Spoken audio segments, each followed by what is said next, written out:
Yeah. Right. What do you get drink? Can of Monster. It's the energy. So much you got to juice now. Cold. 2 over halfway. It was down to 3, so you got 4 bars out there, 20 quid. It's not bad. Are we on A1? Aye.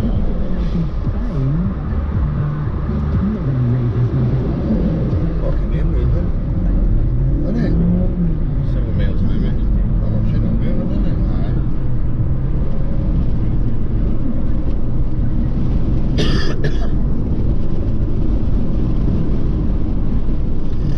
Oh, my nose.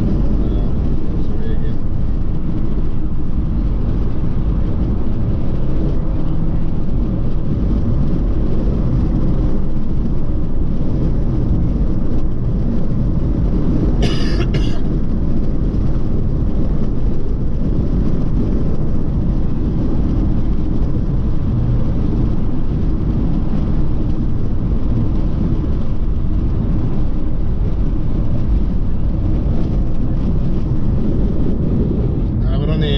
That wee woman in there was like, alright, 20 miles and we're staying on this. I don't know where it takes us after this. That's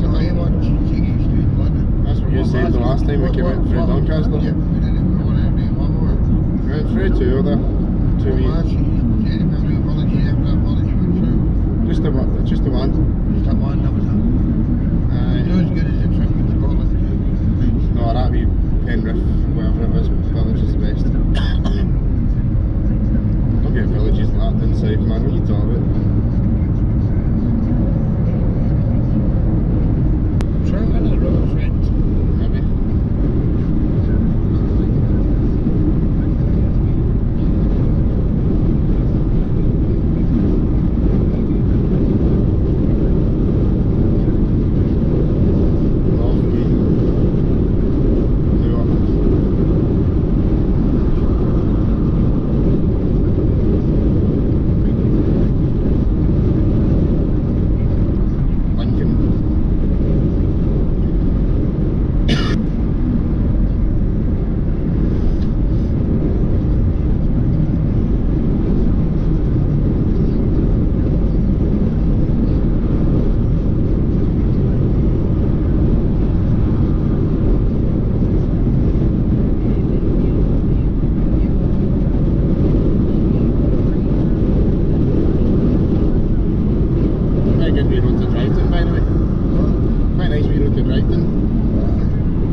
You might think you were, but other people thought they were being told that they could rely upon common sense. Other people thought that they were being told they could carry on shaking hands with people because those words came out of the Prime Minister's mouth. Yeah, but people... No, I wish it wasn't so. The message was there, but it was obfuscated and confused by the people that were supposed to be in charge of getting the message across the country. That's a matter of record, not a matter of opinion. Even when I told people why they had to stay at home and isolate, Yes. that they needed to tell their friends and relatives and anybody that they'd been in contact with, they just didn't understand me. No. People just did not And understand. that is a failure of character and leadership. I like your generosity of spirit, the idea that the information was there if you needed it. But when you're simultaneously being told to rely on your common sense as a direct alternative to relying upon the official advice and the regulations, then you are doing untold damage. And that's before you even start shaking hands with COVID patients and boasting about it on national television. Thank you, Caroline, and I'm glad you got the chance to set the record straight. I see why you felt aggrieved at the representation of the system when a lot of its failures, I mean, for me, go back to the top of the pyramid and also to the consequences of that absence of leadership on public behaviour. It's 11 o'clock. Labour is calling on Rishi Sunak to take the pressure off working people when he sets out his budget later. The Chancellor's pledges, many already announced in recent days, include the increase in the minimum wage and a lifting of the public sector pay freeze, but he's not expected to cut VAT on rising energy bills. The Shadow Chief Secretary to the Treasury, Bridget Phillipson, says Mr Sunak needs to step up support.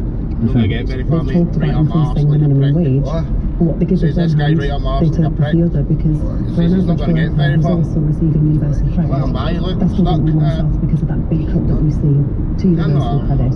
I mean, what we want to see from the budget is an immediate plan to support families through what's likely to be a pretty tough winter. Do stay with LBC for live coverage and analysis of the budget through the day. 37 people have been arrested after climate change activists blocked roads in Kent and London. Insulate Britain stopped traffic on the A40 in Acton, as well as a roundabout near the Dartford crossing. The government secured a new court injunction against the activists earlier this week. A group of MPs has found the NHS test and trace system has failed to achieve its main objective to cut coronavirus infection levels. The Public Accounts Committee is calling for urgent improvements to encourage public engagement. Health officials say it's been a key part of tackling the pandemic.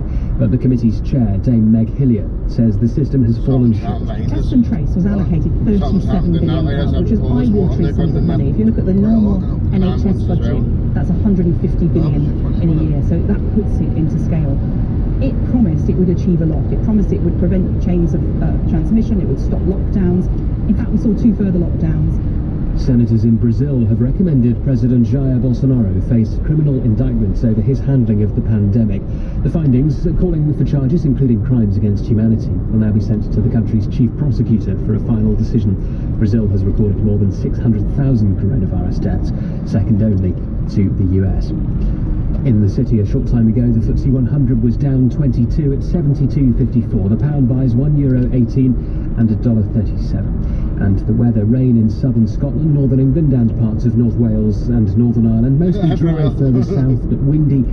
No, we don't know that, but when you look at the amount of money that Deloitte made on this... So what you're suggesting is, and stop mentioning Deloitte if you would, because you've got no evidence to back up the accusations that you're making, and the same goes for nepotism, but we can work with the broader brush strokes of what you're suggesting. What you're suggesting is that these consultancy companies, or consultancy companies like this, operate a 2-tier system, and the service they provide to the private sector will be unrecognisable when compared to the service they provide to the public sector. You would say that, yes, because also that makes sense to me. They've got to perform. Also, they're going to have it checked at every turn. They're going to say how much are you spending on those widgets, and then they say, well, hang on a minute, Keith just been on Google, he's found those widgets for 27 pence from the shop round the corner, and yet in the public sector, no one's doing the Keith widget check. There's no KPIs, key performance indices. There's no measurement. I mean, you call them key performing indices. I call them Keith. There's no Keith. There is nobody saying, why are you paying that for your widgets? I just found an Argos for 69 quid, says Keith, for example. And we're having fun with it, but that is what you're suggesting. In the private sector, you send in one of these consultancy companies, they're judged by how much money they save you. It's why every time a consultant turns up in a newspaper office, we all reach for our sandwiches wrapped in a road map, because we know that half of us are going to be chucked out the window by tea time. They're saving money. When you call in a consultancy to the public sector, they're just in it to make as much money as they humanly can. Do you know, I don't normally like glib scenarios, Mark, but this one seems to fit the available evidence, doesn't it? I've seen this in many countries. I've worked in emerging markets for years. You said? And this is exactly what you see in what you would say. I've worked in Nigeria. I mean, that's full of things like this. Except with the added layer of, I come in, I get paid a fortune in public money, and I give some of it back to politicians. That's how you define the word consultant. Well, it's not happening here. No one is alleging that. It's, you know, you might come away with a peerage, but you're not going to come away with a wheelbarrow full of moolah. Well, I don't know though, when you start moving into the area of donors. I mean, they're not in the kind of things I was raving about last night, but donors with an O, D-O-N-O-R. I guess you could probably dress it up as a form of kickback, although not as egregious and not as transparent as the ones in the so-called banana republics that Mark refers to. That it is a bit of a mystery for me when I'm in charge. Lobbying and consulting in the pan. Isn't that odd that the two big stories politically this week are Owen Paterson taking 3 times his MP's salary to lobby on behalf of private companies, and he's got himself into a whole heap of trouble for doing that, and consulting. How much of this 37 billion quid has been weed up a wall on people pulling down enormous salaries for doing next to nothing? We do not know. We may never know. And we should know. We want a proper audit, but then you have to call in a consultancy like the ones that got the gig to do the audit, so they still walk away with a ton of cash. That's what I meant by the democratic deficit. We sit here, what are you getting cross about today? Someone stopped taking the knee again at the football. Are we going to get cross about that? Or the Insulate Britain protesters, we're going to get cross about that? They're changing street names again, are they? Oh dear, that's awful. And then this stuff just goes on. Just like a merry-go-round. And, you know, I get cross about it today, you get cross about it today, Mark gets cross about it today. Forgotten about it by the end of next week. I'd forgotten about Dido Harding's CV. I'd forgotten that she was still head of NHS Improvement. I'd forgotten that in July she claimed that it had been a success. And it was our fault, the media's fault, that the public had such a low opinion of it. The magnificently named Shuggy is in Barnet. Shuggy, what have you got? Hi, mate.